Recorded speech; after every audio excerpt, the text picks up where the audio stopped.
Yo, what's up? Back again, I should probably say. Just me tonight. Yes, you can thank Megan for this one. She's been begging me to do something. Um, so, I guess I'll start with New England's this past Saturday. My boy, Josh Grant, ran it. Great job, Josh. But I will be very, let's say I'll be selfish. We'll talk about my match first. Me and Alex Pay. Alex beat my ass. He did. 3-0. Wasn't even close in the arm department. My hand was plenty strong. Arm is way too strong. Alex, great job. No excuses from me. Surgery, no surgery, whatever. I don't need to heal up anymore. My conditioning was great. I trained well. The only thing I can change is that I just didn't train long enough because I had surgery. But in terms of health and my the training and weight, all that stuff, I have no excuses. I went into that telling all my teammates and everybody that asked me about it that Alex had to beat me. And that's exactly what he did. I brought all my tools, he brought all his, and his were better. So good job, Alex. You bully, you meanie. But now getting that out of the way, Seth Barnett did a great job with Dan Worley. Dan looked super strong. Seth is he's super strong, and he's so hard to deal with because not many people pull like Seth. And Seth can pull all day long. So, yeah, great job to Seth. Great job to Dan. Thanks for coming out, Dan. So, want to talk a little bit about the tournament itself. I'm not going to talk for a long time. Don't worry.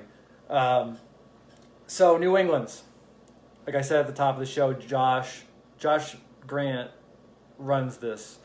Does a great job. He'll never say he runs it. He says we all run it, but it's kind of bullshit. Josh runs it. It's Josh's tournament. He did a great job. Now,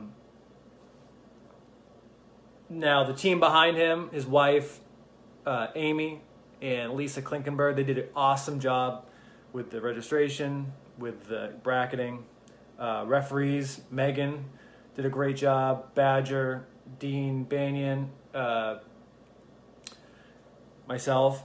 I hope I did a good job, guys. If I didn't, I'm sorry. Bill Caldwell, Harry Bean. I don't think I'm forgetting anybody, but it was great.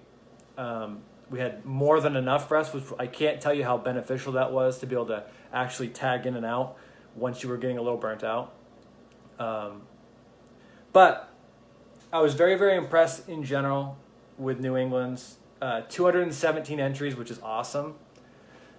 Very impressed with the way it was run. It was very professional. We used standard WAF rules, followed them to the best of our abilities as referees, which means, of course there was stuff missed, but if we saw it, we called it. But what I was most, reflecting back on it, looking back, what I was most impressed with, honestly, was the athletes. All you competitors were so awesome in that you guys, of course, pushed everything. You made us work as referees, of course, but really not that bad. You guys were great. And there was no whining. People fouled out.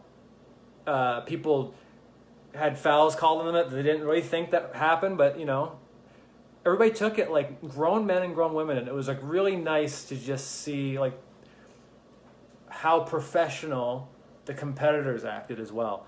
You can set up a great tournament, but if the competitors don't want to follow suit, then it'll be a cool tournament, but there's really nowhere to build from, right? And the competitors were so great too. Even if you didn't like your call, people took it.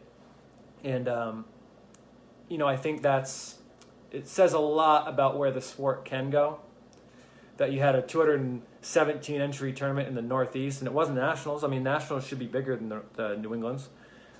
This is the places where we can go. And really just taking responsibility for taking the responsibility for if you foul, it's not the referee's fault. It's not the rules' fault. It's not the organization's fault. It's your fault. You fouled. There's a rule written down that if your elbow leaves the pad, that's a foul. Your elbow left the pad, so you fouled. And if you do that twice, then you lost. If you really take responsibility for that, and we have a place now that we can fix, we can work on. If you can accurately find out where the problems are, you can accurately fix the problems. And that's where I think North American arm wrestling, I'll just say U.S. because I'm really not super sure about Canada. But I think we've gotten away from that. And that's a problem. And it's, I think getting back on track, taking responsibility for ourselves as athletes, I think that's what's going to make us catch up to these other countries that are really, really progressing on the world stage, where we could be doing that, but we just been maybe a little lazy, chasing some of the wrong stuff. Corey, sure, we could talk about Dan Hall. Dan Hall's a fucking animal. And it didn't surprise me whatsoever what he did. I think we all, some people, you watch some people walk in the door and you instantly think, oh, forget it, we won't even compete now. Why compete? The guy's here. When everybody is 99% right there, if you go to a hard tournament with 20 entries in it, let's say almost, I don't know, like New England's was, places 1 through 7 are so interchangeable that, things like draw and all that kind of stuff come into play. And listen, Dan is right there with damn near anybody at 176 in this country. And he's been that way for a little while. That's to be totally honest with you. He's been that good for a minute now. So Dan Hall, you're the man. Also, not only an awesome arm wrestler, but one of the best human beings I've ever met. Love you, buddy. But yeah, I just want to talk about how great the tournament was. Yes, Alex, go back to the beginning of the show. Alex beat my ass, and he's amazing. So impressed by Alex. But yeah, just want to stop in for a minute, just give some praise to where it was due, to not only the team that ran New England's. It was a pleasure to be a part of that team, but really that you athletes really, really, really impressed me with the professionalism and being grown up, about how everything that happened. I want to know your experience with your pull with him. His arm was just way too strong, buddy. I felt like my hand was in the game. As soon as he kind of got a hold of me, I was in trouble. Right now, the gap between my arm strength and my hand strength is it's miles apart. That's all I can really say. Yeah, it was awesome. So yeah, hope you guys enjoyed the little show back. I think I've been on for probably a good 8 minutes, and that's about 7 minutes too long. I'm entirely sick of all of you. So good night. I'm going to go eat some dinner.